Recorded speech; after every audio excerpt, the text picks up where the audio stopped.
ಸೂರ್ಯಪಾಲಂ ಎನ್ನುವ ಸಣ್ಣ ಗ್ರಾಮದಲ್ಲಿ ಸುಧಾಕರ್ ಸುಶೀಲಾ ಎನ್ನುವ ಗಂಡ ಹೆಂಡತಿ ಇದ್ರು. ಅವರಿಗೆ ಚಂದ್ರಿಕಾ ಹರಿತಾ ಎನ್ನುವ ಇಬ್ಬರು ಹೆಣ್ಣು ಮಕ್ಕಳಿದ್ರು. ಸುಧಾಕರ್ ಸುಶೀಲಾ ಪ್ರತಿದಿನ ಕೂಲಿ ಕೆಲಸಕ್ಕೆ ಹೋಗಿ ಅದರಿಂದ ಬರುವ ಹಣದಲ್ಲಿ ಜೀವನ ಮಾಡ್ತಿದ್ರು. ಹೀಗೆ ಗಂಡ ಹೆಂಡತಿ ಇಬ್ರು ತುಂಬಾನೇ ಕಷ್ಟಪಡುತ್ತಾ ಅವರ ಅಂತಸ್ತಿಗೆ ಮೀರಿ ತನ್ನ ಇಬ್ಬರು ಹೆಣ್ಣು ಮಕ್ಕಳನ್ನು ಇಂಗ್ಲಿಷ್ ಮೀಡಿಯಂ ಸ್ಕೂಲಲ್ಲಿ ಓದಿಸ್ಬೇಕು ಅಂತ ತುಂಬಾನೇ ಕಷ್ಟಪಡ್ತಿದ್ರು. ಒಂದು ದಿನ ರಾತ್ರಿ ನಿದ್ರೆ ಮಾಡುವ ಮೊದಲು ಸುಧಾಕರ್ ಸುಶೀಲನ ಬಳಿ, ಸುಶೀಲಾ, ನಮ್ಮ ಹೆಣ್ಣು ಮಕ್ಕಳನ್ನು ನಾವು ವ್ಯಾನ್ ಸ್ಕೂಲಿಗೆ ಕಳ್ಸೋಣ. ಅವರು ನಮ್ಮ ಹಾಗೆ ಕಷ್ಟಪಡದೆ ಸೂಟು ಬೂಟು ಹಾಕೊಂಡು ಕಲೆಕ್ಟರ್ ಕೆಲ್ಸಕ್ಕೆ ಹೋಗ್ಬೇಕು, ಹೀಗೆ ಗರ್ವದಿಂದ ಹೇಳಿದ.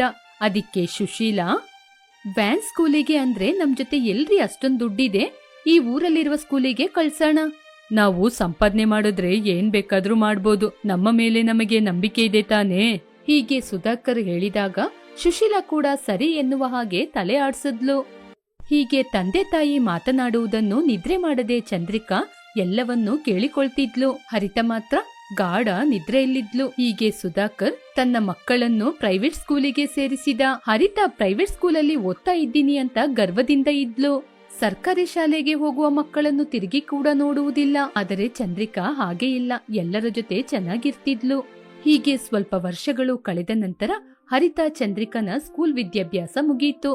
ಸುಧಾಕರ್ ಅನಾರೋಗ್ಯಕ್ಕೆ ಒಳಗಾದ. ಅವನಿಗೆ ಕಷ್ಟಪಟ್ಟು ದುಡಿಯಲು ಸಾಧ್ಯವಾಗಲಿಲ್ಲ. ಇದನ್ನು ನೋಡಿದ ಸುಶೀಲಾ, ಅದಕ್ಕೆ ರೀ ನಾನು ಕೂಡ ಹೇಳಿದ್ದು ಅಂತಸ್ತಿಗೆ ತಕ್ಕ ಹಾಗೆ ಆಸೆ ಪಡ್ಬೇಕು ಅಂತ. ನನ್ನ ಮಾತ್ ಕೇಳ್ದೆ ಮಕ್ಕಳನ್ನು ಪ್ರೈವೇಟ್ ಸ್ಕೂಲಲ್ಲಿ ಸೇರ್ಸಿದ್ರಿ. ಇವಾಗ ಮಕ್ಕಳಿಗೆ ಫೀಸ್ ಕಟ್ಟಕ್ಕೆ ಎಷ್ಟು ಕಷ್ಟ ಆಗುತ್ತೆ. ಮನೇಲಿ ನಮ್ಗೆ ಊಟ ಮಾಡಕ್ಕೆ ಏನೂ ಇಲ್ಲ. ಹೀಗಿರುವಾಗ ಮಕ್ಕಳನ್ನ ಹೇಗೆ ರೀ ದೊಡ್ಡ ವಿದ್ಯಾಭ್ಯಾಸಕ್ಕೆ ಕಳ್ಸೋದು? ಅವರಿಬ್ಬರನ್ನು ನನ್ ಜೊತೆನೆ ಕೆಲ್ಸಕ್ಕೆ ಕರ್ಕೊಂಡೋಗ್ತೀನಿ. ಆ ಮಾತನ್ನು ಕೇಳಿದ ಹರಿತ ಕೋಪದಿಂದ, ನಾನು ಕೆಲ್ಸಕ್ ಬರದಿಲ್ಲ, ನನಗೆ ಓದ್ಬೇಕು, ಹೀಗೆ ಕೋಪದಿಂದ ಹೇಳಿ ಅಲ್ಲಿಂದ ಹೊರಟೋದ್ಲು. ಆಗ ಚಂದ್ರಿಕಾ ಮನೆ ಪರಿಸ್ಥಿತಿಯನ್ನು ಅರ್ಥ ಮಾಡಿಕೊಂಡು, ಅಮ್ಮ, ನಾನ್ ನಿಮ್ ಜೊತೆ ಕೆಲ್ಸಕ್ ಬರ್ತೀನಿ, ಹರಿತನ ಮಾತ್ರ ಓದ್ಸೋಣ, ಹಾಗೆ ಅಂತ ತನ್ನ ತಾಯಿಯನ್ನು ಕೂಡ ಒಪ್ಸಿದ್ಲು. ಆ ಮಾತು ಕೇಳಿ ಹರಿತ ಸಂತೋಷದಿಂದ ತನ್ನ ಅಕ್ಕನನ್ನು ಓಡಿ ಬಂದು ತಬ್ಬಿಕೊಂಡ್ಲು. ಹೀಗೆ ಸ್ವಲ್ಪ ವರ್ಷಗಳ ನಂತರ ಹರಿತನನ್ನು ಚಂದ್ರಿಕಾ ಮುಂದಿನ ವಿದ್ಯಾಭ್ಯಾಸಕ್ಕಾಗಿ ಪಟ್ಟಣಕ್ಕೆ ಕಳಿಸಿದ್ಲು. ಹರಿತನನ್ನು ಚೆನ್ನಾಗಿ ಓದಿಸ್ಬೇಕು ಅಂದ್ರೆ ಇನ್ನಷ್ಟು ಅವಳಿಗೆ ಹಣದ ಅವಶ್ಯಕತೆ ಇದೆ ಅಂತ ಅದೇ ಊರಲ್ಲಿ ಬಟ್ಟೆ ಹೊಲಿಯುವ ಲತಾ ಬಳಿ ಬಂದ್ಲು. ಅಕ್ಕ, ನನಗ್ ಕೂಡ ಬಟ್ಟೆ ಹೊಲಿಯಕ್ಕೆ ಹೇಳ್ಕೊಡ್ತೀರಾ? ಬೇಕಂದ್ರೆ ಹೇಳ್ಕೊಟ್ಟಿದ್ದಕ್ಕೆ ಫೀಸ್ ಕೂಡ ಕೊಡ್ತೀನಿ. ಆಗ ಲತಾ ನಗುತ್ತಾ, ಸರಿ ಚಂದ್ರಿಕಾ, ನಾಳೆಯಿಂದ ಬಾ, ನಿನ್ಗೆ ಬಟ್ಟೆ ಹೊಲಿಯಕ್ಕೆ ಹೇಳ್ಕೊಡ್ತೀನಿ, ಹಾಗೆ ಅಂತ ಹೇಳಿದ್ಲು. ಚಂದ್ರಿಕಾ ಪ್ರತಿದಿನ ಹೋಗಿ ಲತನ ಬಳಿ ತುಂಬಾ ವೇಗವಾಗಿ ಬಟ್ಟೆ ಹೊಲಿಯಲು ಕಲ್ತ್ಲು. ತಂಗಿಗೋಸ್ಕರ ಚಂದ್ರಿಕಾ ಪಡುವ ಕಷ್ಟವನ್ನು ನೋಡಿ, ನಿನ್ನಂತ ಅಕ್ಕನ ಪಡಿಲಿಕ್ಕೆ ಹರಿತ ತುಂಬಾ ಅದೃಷ್ಟ ಮಾಡಿರ್ಬೇಕು ಚಂದ್ರಿಕಾ, ಹಾಗೆ ಹೇಳಿದಾಗ ಅದಕ್ಕೆ ಚಂದ್ರಿಕಾ, ಹಾಗೆಲ್ಲ ಏನೂ ಇಲ್ಲಕ್ಕ, ನಾವು ನಮ್ಮವರಿಗೋಸ್ಕರ ದುಡಿಯದೆ ಬೇರೆ ಯಾರಿಗೋಸ್ಕರ ದುಡಿತೀವಿ. ತಂಗಿ ಮಾತ್ರ ಚೆನ್ನಾಗಿ ಓದಿ ಒಳ್ಳೆ ಜೀವನ ಮಾಡಿದ್ರೆ ಅಷ್ಟೇ ಸಾಕು. ಹಾಗೆ ಹೇಳಿದಾಗ ಲತಾ ಅವಳ ಮನಸ್ಸಿನಲ್ಲಿ, ಛೇ, ಇಂಥ ದಿನಗಳಲ್ಲಿ ಇಂಥ ಒಂದು ಒಳ್ಳೆ ಹುಡುಗಿರ್ತಾಳ, ಹಾಗೆ ಅಂತ ಆಲೋಚನೆ ಮಾಡ್ತಿದ್ಲು. ಹೀಗೆ ಚಂದ್ರಿಕಾ ವೇಗವಾಗಿ ಬಟ್ಟೆ ಹೊಲಿಯುವುದನ್ನು ಕಲಿತು ಹಗಲಲ್ಲಿ ಹೊಲದ ಕೆಲಸಕ್ಕೆ ಹೋಗಿ ಸಂಜೆ ಸಮಯದಲ್ಲಿ ಬಂದು ಬಟ್ಟೆಯನ್ನು ಹೊಲಿತಾ ಇದ್ಲು. ಹರಿತನ ವಿದ್ಯಾಭ್ಯಾಸ ಕೂಡ ಮುಗೀತು. ಸುಧಾಕರ್ ಸುಶೀಲನ ಬಳಿ, ಹರಿತನಿಗೆ ಕೆಲ್ಸ ಸಿಕ್ಕಿದ ನಂತರ ಚಂದ್ರಿಕನಿಗೆ ಮದ್ವೆ ಮಾಡೋಣ. ಚಂದ್ರಿಕಾ ಹರಿತನಿಗೋಸ್ಕರ ಇಷ್ಟು ದಿನ ಕಷ್ಟಪಟ್ಟಿದ್ದಾಳೆ. ಹೌದು ರೀ, ನಾನ್ ಕೂಡ ಅದೇ ಆಲೋಚನೆ ಮಾಡ್ತಿದ್ದೀನಿ. ಹೀಗೆ ಆಲೋಚನೆ ಮಾಡಿ ಆ ವಿಷಯದ ಬಗ್ಗೆ ಮಾತನಾಡಲು ಪುರೋಹಿತರನ್ನು ಕರೆದು, ಪುರೋಹಿತರೆ, ಚಂದ್ರಿಕನಿಗೆ ಮದ್ವೆ ಮಾಡ್ಬೇಕು ಅಂತ ನೋಡ್ತಾ ಇದ್ದೀವಿ, ನೀವೇ ಒಂದು ಒಳ್ಳೆ ಸಂಬಂಧ ನೋಡಿ ಕೊಡ್ಬೇಕು. ಸರಿಯಾದ ಸಮಯಕ್ಕೆ ನೀವು ನನ್ನನ್ನು ಕರ್ದಿದ್ದೀರಾ ಸುಧಾಕರ್ ಅವರೇ. ಮೊನ್ನೆಯಷ್ಟೇ ಒಂದು ದೊಡ್ಡ ಸಂಬಂಧದವರು ನನ್ನ ಬಳಿ ಬಂದಿದ್ರು. ಹುಡುಗಿಗೆ ಆಸ್ತಿ ಇಲ್ಲದಿದ್ರು ಪರವಾಗಿಲ್ಲ, ಹುಡುಗಿ ಲಕ್ಷಣವಾಗಿರ್ಬೇಕು ಅಂತ ಹೇಳಿದ್ರು. ಹಾಗೆ ಹೇಳಿ ಪುರೋಹಿತರು ಸುಧಾಕರನಿಗೆ ಒಂದು ಹುಡುಗನ ಫೋಟೋ ಕೊಟ್ರು.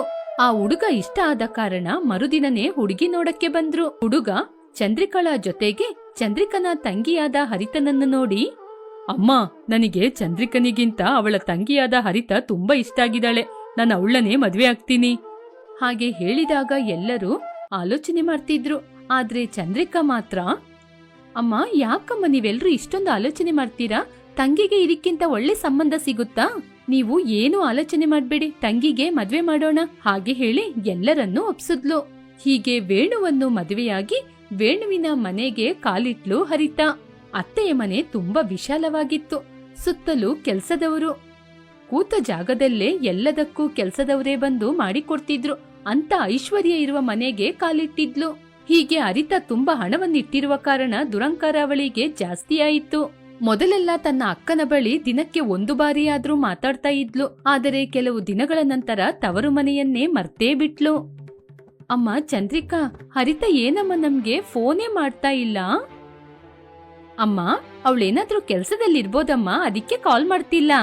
ಹೀಗೆ ಅತ್ತೆ ಮನೆಯಲ್ಲಿ ಇರುವವರ ಮೇಲೆ ದರ್ಬಾರ್ ಮಾಡ್ತಾ ಇದ್ಲು. ಒಂದು ದಿನ ಹರಿತನ ರೂಮಿಗೆ ಅವಳ ಅತ್ತೆಯಾದ ಸೂರಮ್ಮ ಬಂದ್ಲು.